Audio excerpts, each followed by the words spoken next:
Friends, welcome to Lucky's kitchen. ఇవాళ మన కిచెన్లో బేబీ కార్న్ రైస్ ఎలా తయారు చేయాలో నేర్చుకుందాం. దానికి కావలసిన ఇంగ్రీడియంట్స్ నేను ఇక్కడ చూపిస్తున్నాను. బేబీ కార్న్ నేను ఇది నీళ్ళు బాగా బాయిల్ చేసి అందులో కొద్దిగా సాల్ట్, కొద్దిగా పసుపు వేసి ఒక 3 minutes బాయిల్ చేసి తీసి పెట్టాను. మైదా, కార్న్ఫ్లోర్, కారం, ఉప్పు, బాస్మతి రైస్, 3 పచ్చిమిర్చి సన్నగా కట్ చేసి తీసుకున్నాను, కసూరి మేతి, ధనియాల పొడి, కొత్తిమీర, అల్లం వెల్లుల్లి పేస్ట్, గరం మసాలా, మిరియాల పొడి, ఆనియన్, పుదీనా, ఆయిల్, నెయ్యి. ఇప్పుడు ఎలా తయారు చేయాలో చూసేద్దాం.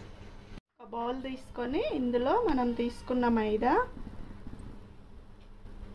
2 స్పూన్లు వేసుకుంటున్నాను.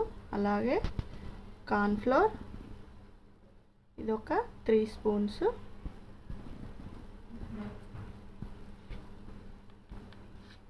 కొద్దిగా సాల్ట్, కారం, మిరియాల పొడి, ఇవన్నీ మంచిగా మిక్స్ చేసుకోవాలి. ఇప్పుడు మనం తీసుకున్న కార్న్ ఇందులో వేసుకోవాలి. అలాగే ఒక 1/2 స్పూను ఆయిల్ వేసి అంతా మంచిగా కలుపుకోవాలి. ఇదంతా కలియబెట్టి పక్కకు పెట్టేసుకుందాము.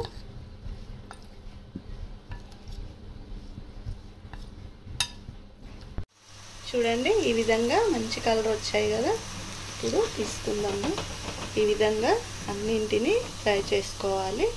అలాగే మనము తీసుకున్న బాస్మతి రైస్ ఉంది కదా, దాన్ని కూడా కుక్ చేసుకుందాము. ఒక సైడ్ కుక్ చేసి పెట్టేసుకోండి. నేను కూడా కుక్ చేసుకుంటాను. నేను మరో ప్యాన్ పెట్టుకొని నెయ్యి వేసుకున్నాను. 1 స్పూన్ నెయ్యి వేసుకున్నాను. ఇప్పుడు మనము తరిగి పెట్టుకున్న ఆనియన్ ఇందులో వేసుకోండి.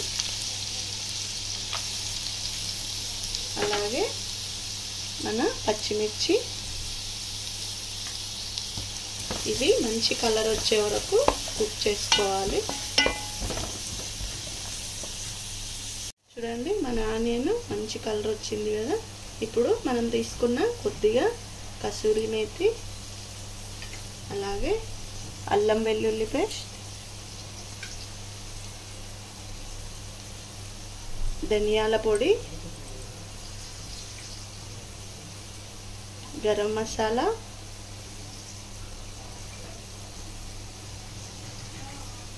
కారం,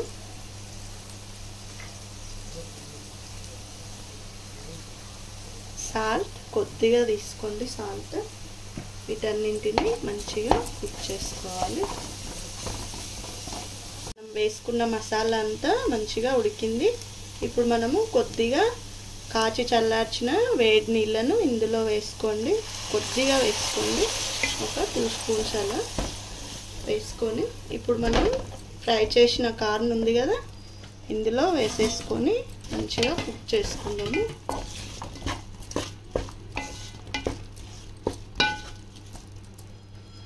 చూడండి, మన కార్న్ మంచిగా కుక్ అయింది. ఇప్పుడు మనం తీసుకున్న కొత్తిమీర, పుదీనా, అలాగే మనం కుక్ చేసి పెట్టుకున్నాం కదా, మిమ్మల్ని కూడా కుక్ చేసుకోమన్నాను కదా, ఇదిగో చూడండి బాస్మతి రైస్ ఈ విధంగా పొడి పొడిలాడుతూ కొద్దిగా బిర్యానీ ఆకు వేసి కుక్ చేసుకోండి. ఇప్పుడు మనము ఇందులో వేసేసుకుందాము. చూడండి, మనం కుక్ చేసుకున్న రైస్ అంతా ఈ విధంగా వేసుకున్నాను ఇందులో. ఇప్పుడు అంతా మంచిగా కలుపుకోవాలి. ఈ మసాలా అంతా రైస్కి పట్టే విధంగా కలుపుకొని ఒక 2 minutes మూత పెట్టి మంచిగా దమ్ లాగా పెట్టుకుందాము. మన రైస్ రెడీ అయిపోయింది, బేబీ కార్న్ రైస్. ఇప్పుడు ప్లేట్లోకి తీసుకొని సర్వ్ చేసుకోవడమే. ఫ్రెండ్స్, మన బేబీ కార్న్ రైస్ రెడీ అయిపోయింది. చాలా చాలా టేస్టీగా ఉంటుంది. మీరు కూడా ట్రై చేయండి. ఈ వీడియో కనుక నచ్చినట్టయితే లైక్ చేయండి, షేర్ చేయండి, సబ్స్క్రైబ్ చేసుకొని వాళ్ళు సబ్స్క్రైబ్ చేసుకోండి.